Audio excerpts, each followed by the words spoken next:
I don't have a mask. Is that okay? I know.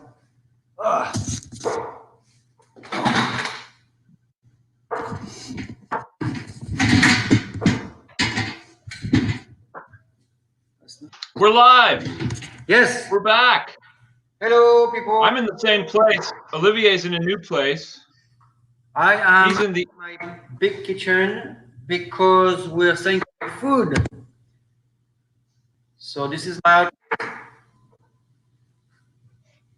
That is the kitchen on fire location in Oakland. Okay. Location number 2. It's very cool. It's much bigger, isn't it? Yeah. It's big. And you have bathrooms in that one. We're making food now, so this is how we're gonna do all things. And Very nice. Front for now. This is the front where nobody. See, this is where we're gonna. The food is gonna go outside. Nobody comes in the kitchen. This is my front room. Then the chef change here. Get the thing, and then they go right into the kitchen. Very nice. Oh man, yeah. So how you guys doing? Good?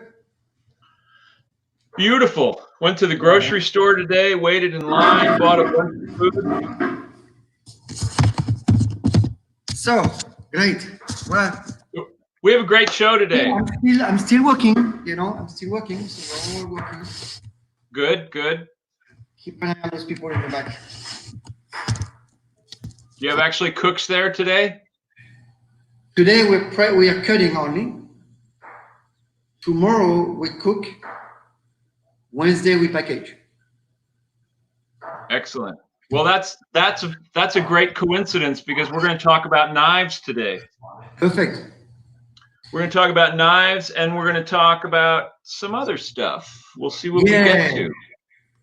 And one of the first questions. I'm sorry. Go ahead. No, I'm sorry. What I want to do the next few days is invite one of our chefs online to talk about big events. It's pretty interesting how do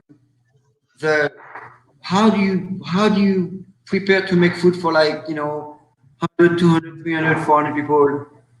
And some of my chefs, I want them to talk to you guys because they make food for 30,000 people. It's really cool what they do. They have to build the kitchens. They build 30 kitchens. They have 600 chefs. I mean, it's pretty cool. You have to manage all this. It's amazing. Yeah. Anyway, so today we're only making small. This is our first one ever. We're making food. We put our menu out and we closed our ordering last night. We're making the food for delivery Thursday. We're gonna take new orders for next week after that. Very nice. Of course, it's my super food, so it's all super healthy, everything organic, everything fresh from scratch. I made a stock, fresh stock from everything organic, beautiful stock. So that's gonna be my stuff for tomorrow. We're gonna make a vegetable tagine. We have a really good bolognese that I make with a organic Wagyu grass-fed beef. Really cool stuff. We'll do good stuff. I don't want to deal with cheap stuff. And right now, people need to spend money on their food, man. So yeah, I agree. Yeah. So I just have one question. Wow. What time is dinner? What time is dinner? It's not ready yet until it takes 3 days. Oh, I'll be hungry by then. Good. You might not be hungry by then. So let's get right to our first question, which has to do with knives. A student asked, "How do you sharpen knives at home?" Well, okay, yeah, there's a few ways. Yes. I always used to use a stone. Yep. And I wish I had one here to show, but it's just a rectangular stone. Yep. And you put a little lubrication on it. They used to say oil, but a lot of people say you don't need oil. Oil's very messy. Just a little water usually will do it. Just something to cut down on the friction. Oil is good. Yeah, water is good. Or if you're lazy like I am sometimes, you can use one of these. which is the chef's choice knife sharpener. I don't know. I would, you know, if you have a nice knife, I would really not do that. You know, the problem with sharpening knives today is that really good knives are made from high quality stainless steel. Yeah. So they're really, really hard, Right. which means they're hard to sharpen. They keep an edge longer probably, but they're hard to sharpen when they do go dull. The old carbon steel knives were really easy to sharpen because the metal was more pliable, and you could really put a beautiful edge on them. But you can still do it. Right. You can also go to a professional knife sharpener. But what I would say for the knife, I would say really like bring your knife to a sharpener, like a professional sharpener. I always say that to my students. Because if you have a nice knife and you mess up the sharpening, the knife is gone forever and it looks weird. You don't know how much to take. You know, you have to be very precise. At the kitchen, we have someone who comes here, Chef Lev, actually makes our knives. So, yeah. Yeah, at Cesar, we have somebody that comes. There's a guy at the farmer's market that has a truck. Eric, and he there, and you can just drop your knives off, then go shopping, come back, pick up your knives. Yes. It's really good. Yes. Also, farmer's market in Berkeley has a really good guy called Eric Weiss. Right. He's at the farmers, and he's really good. So you need to have someone sharpen your knife, and then you can hone them. And maybe we can do a little video on that because I can't really show you how to hone. Actually, I could, but I don't know if you're gonna say anything. Yeah, we'll do a video on some other knife things one day soon. But but suffice to say that you should use a steel and keep your knives sharp when you use them. That's my machine. Uh-oh. Olivier's on the move. That's my machine. Oh. Oh yeah. Nice. Expensive. Yeah, those are not practical for most people to have in their home. No. That does the job though. Yeah, I'll bet it does. But still, this isn't bad. I have to tell you, this works pretty well because it's got a magnet, so you can't really put the knife in wrong. It holds it at a certain angle. That's good. It does a good job. I still think if you went to a professional sharpener, it's probably better. Yeah. I'm using this right now because I can't go to a professional sharpener because they aren't around because of the lockdown. And they know you by now. They know you're like, oh no, not James again, Jesus. Also, I'm using this because they gave it to me as a free gift. They gave it to me as a sample. I wrote about it once, so I didn't pay for it, but they're pretty good. They work pretty well. Okay, I love when people say free gift. Yeah, I know. Free gift with purchase. Do I have to pay for the other one? Yeah. So there's a follow-up question to this. I would do honing at home. Sharpen your knife. You know, if you cut a lot, you're gonna need your knife to be sharpened maybe twice a year. Right. Cut normally maybe once a year, but hone them. A little bit of honing, light on the knife. That's how you get your knife really, really nice all the time. Every time you pick up your knife, a little honing, bim, boom. Not hard, just very light. Yeah, I knew the Wusthof people. They show these microscopic photos, and it shows the blade. It shows the blade after you've been cutting, and it's kind of like fuzzy on the end. And the honing of steel lines all that up, and it just makes your blade nice and sharp again. You're not really putting an edge on, you're just maintaining it. Yeah. You're getting those teeth back to the front. So there's little teeth knife. Right, exactly. Your finger, and those are the teeth we're going to go back because they bend. Right. Honing, you put those little teeth back. Right. You can't really see it with the naked eye, but when you see these blown up photos, you really see that it's just all a mess. Good day, Shahab. Good day, Shahab. How are you, man? So he wants me to talk to him about storing vegetables. Are you looking for a story to go to bed, or you want the real story? One day, once upon a time, there was a lonely carrot. Now I think he means storing, like what to do with them. Okay. How to store your vegetables at home. Shahab, this is a long discussion, but I'm going to give you a quick one. You want the great story? Yeah. Oh man, they can't write. That's great. Okay. Let's say you take a carrot and a zucchini. Those have different water content. Their cell walls are very different. So the carrot is much denser and harder. That means the carrot will last way longer because it perspirates or respirates slower. It's a slow breather because vegetables breathe. And I already talked that a while ago, but that's why we eat real food. We need vegetables that are actually breathing, that they are alive. And the carrots are very slow breathers, onions are slow breathers, apples are slow breathers, zucchinis, mushrooms, herbs are very fast breathers, raspberries, berries, all this stuff. You can see the density is very broad. So when you take a mushroom, you can squeeze it. A carrot, you can't do that, right? So this tells you a lot of information right there. It tells you that the carrot can last very long, as the zucchinis cannot last as long as the carrot, obviously. Right. Temperatures. The colder the vegetables stay, the longer they will last. Because temperature slows down the respiration. Okay, this is important. Now, some stuff don't go in the fridge, like bananas, potatoes, tomatoes, pineapples, tomatoes, never in the fridge. Never, never, never. Garlic, it likes the fridge, in my opinion. Onions, you don't need to, but you keep them longer. Carrots and celery and all this, you don't need to, but you keep them longer.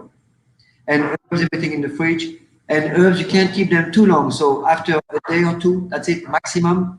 Make a pesto right away. Put it in the soup, eat everything in the salad. Last night, I found a whole bunch of parsley I didn't use. It was kind of getting old. I put it in my salad, the whole bunch, boom. I don't want to waste it, right? Right. But if you're gonna wrap up vegetables, say you're gonna wrap up fresh herbs or lettuce greens to put in the fridge, what's your technique for storing them away? So if you do a damp towel, very lightly damp, no dripping water, that will last for maybe 3 days, 2-3 days, well tight in. I don't know if you noticed, but when you put herbs together, they put a little folder and they make it tight, right? Right. What you're trying to do, you're trying to choke them, literally. So you want them to breathe less. So you kind of wrap them kind of tight, put them in the fridge. Sometimes you put a plastic bag on it, but not closed. You see, kind of to. Right. Too long. There's no like you can't do that. So. And I think a good piece of advice is if your lettuces and your herbs are going bad, then you're buying too much and you're not using them quick enough. So that, James, I would not worry about it. Let me tell you something cool though. My mom, she buys salads like crazy. And when we have to make salad, she makes a mega easy and fast meal. Are you ready? Yeah. Usually we use, she likes canned peas because she can do stuff with that. But you can do frozen peas. Dump them with a big piece of butter in a pan. Dump your lettuce that's getting in old. And in about 2 minutes, you have a side dish.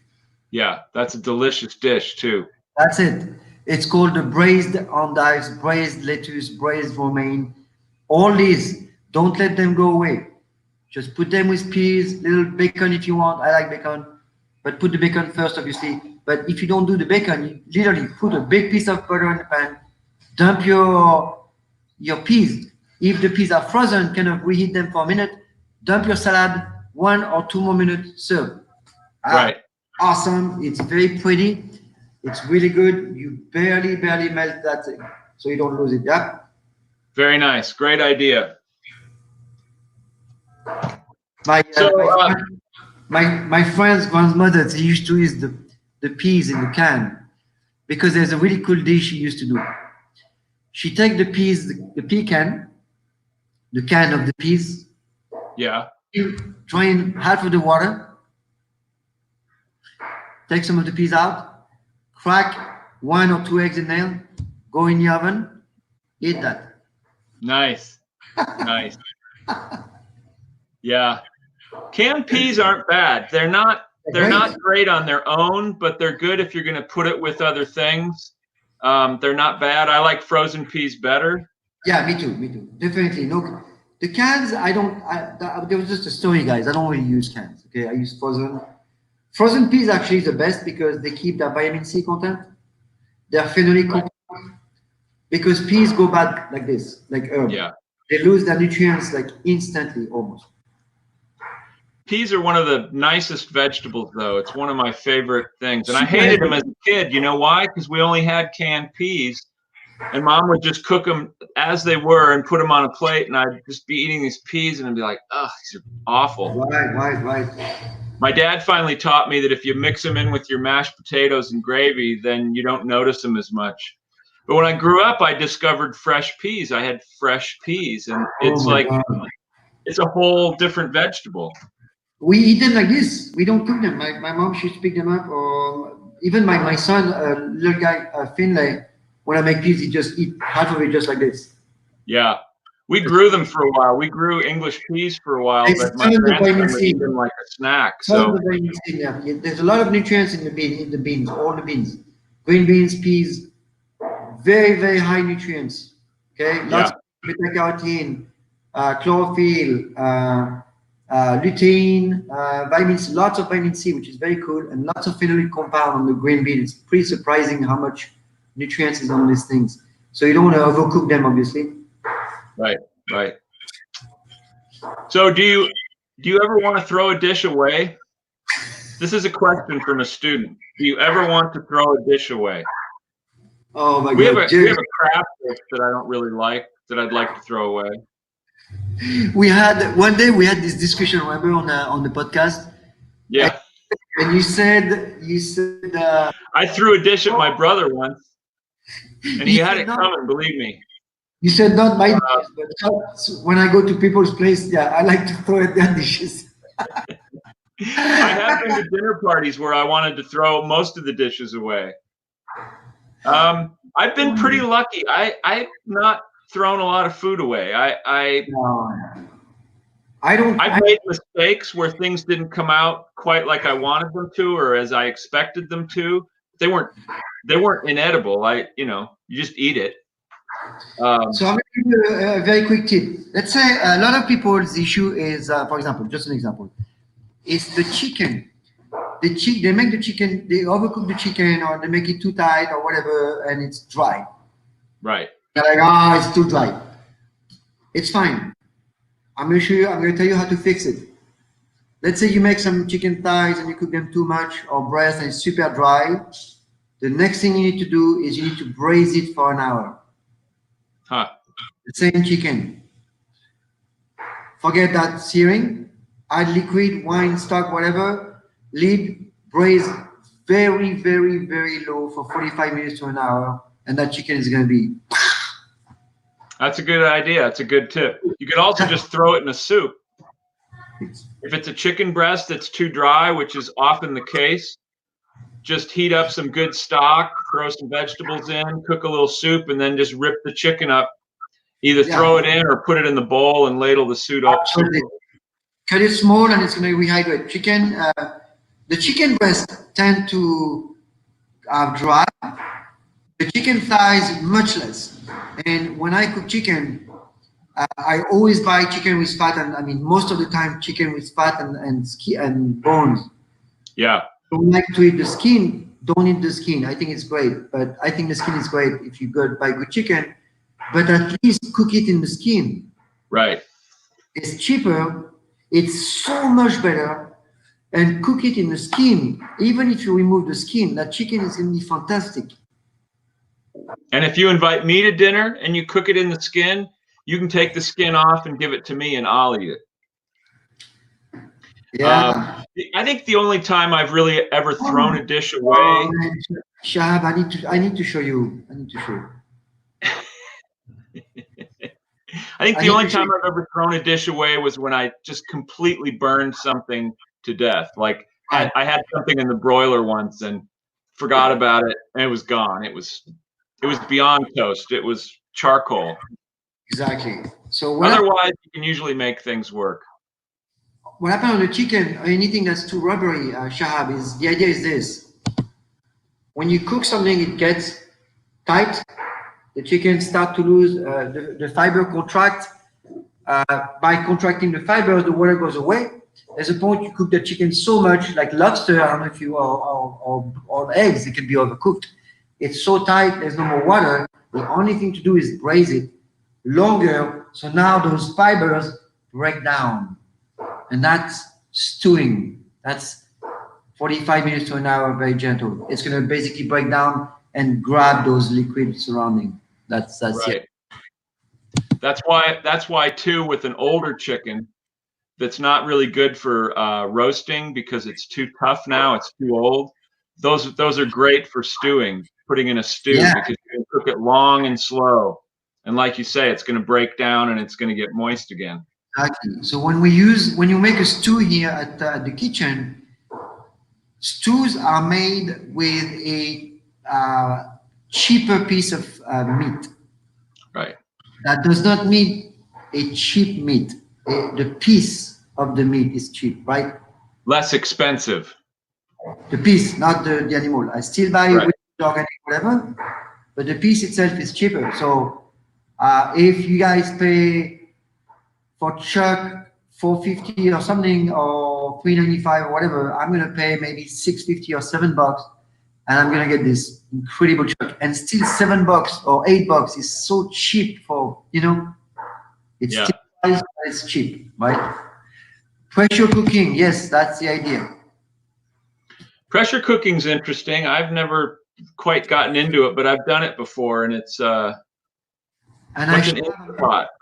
Shab, I'm sorry, but I'm going to tell you what I don't like about pressure cooking.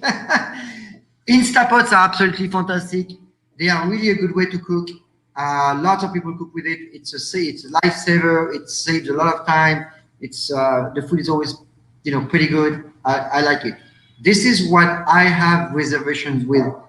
Again, those are personal opinion. This is my personal thing. I think pressure cooker goes too high. I think it goes like the pressure in there goes to 220 or something, or 240, 230 or something. So the maximum that the food can take, really the water, is 212.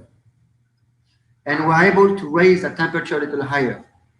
I'm not saying it's bad. In my opinion, pressure cooker, the food comes out too mushy unless you're very, very precise with it. The thing right now you need to understand is the pressure cooker. I like Instant Pot better, I think, because Instant Pot is just a timer. I think it's better. Pressure cooker is pressure. The steam goes higher temperature. I know that, and that may change the protein content. It may change the way the protein unfold into the food. It's only me. Don't pay too much attention to that. But this is what I've noticed with pressure cooker, they're a little bit mushy. The reason is there's too much pressure. There is no reason to use a pressure cooker unless you're not home, or if you want to do some potatoes in a really, really quick or stuff like this.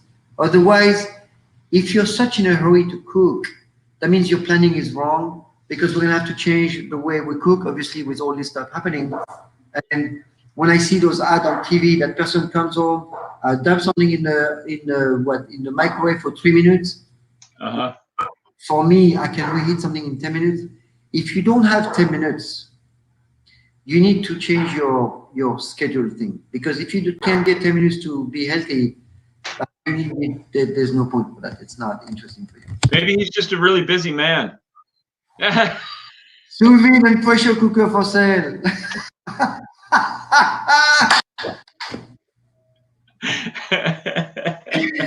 Oh my God, Shahab, I don't mean, look, Instapat is really good.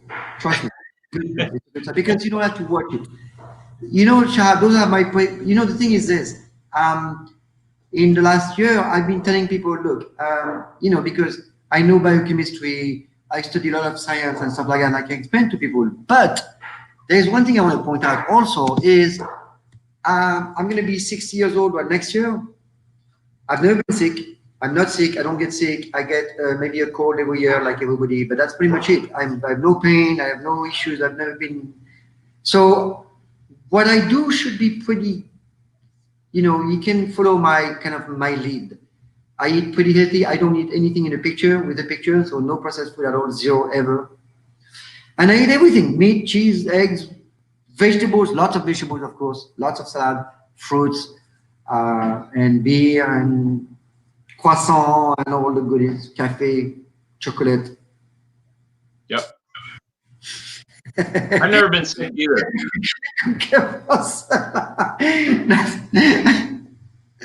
Oh my God, so funny. Yeah, I don't get sick, and I went to the doctor. I had like an ear thing or something, and I went to the doctor a few years ago, which is very rare for me. I don't go to the doctor. And she and the nurse were questioning me, doing the whole questionnaire at the beginning, and they say, what kind of medication do you take? And I said, well, I don't take any medication. They both looked at me and they said, at your age, you don't take any medication? And I said, what would I take? I don't. And they were kind of shocked because I think they weren't used to. I never go to the doctor. Like, it's been 30 years. And I think people take a lot of medication. Why? Because their doctor tells them to, and they don't ever question it. The doctor says, "Oh, you need to take this. You got high blood pressure. You should take this." If you don't go to the doctor, you don't have to worry about it, right? That's it. That's my point exactly.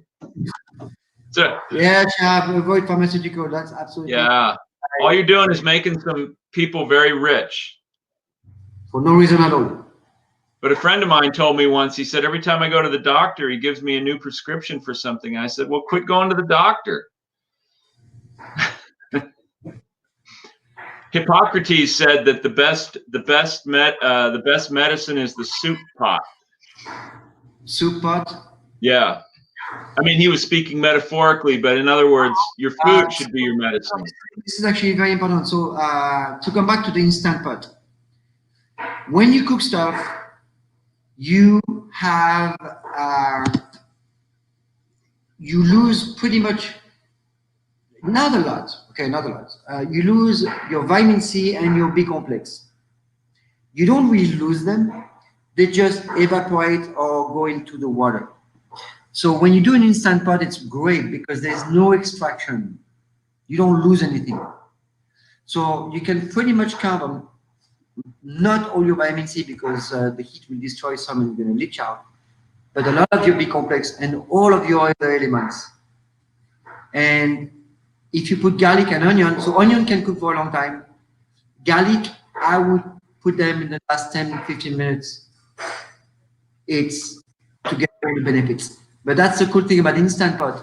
That lid, the steam, when you smell that good soup, when you smell those good flavors in the kitchen, well, guess what that is? Those are nutrients. Yeah. So I don't want the kitchen to be smelling good when it's all gone. I want all in the soup. If I do juice, I don't lose nutrients. If I boil vegetables, I lose a lot. If I blanch them a little bit, I lose a little. If I bake them, I don't lose much. But anything water will draw nutrients away. Cool?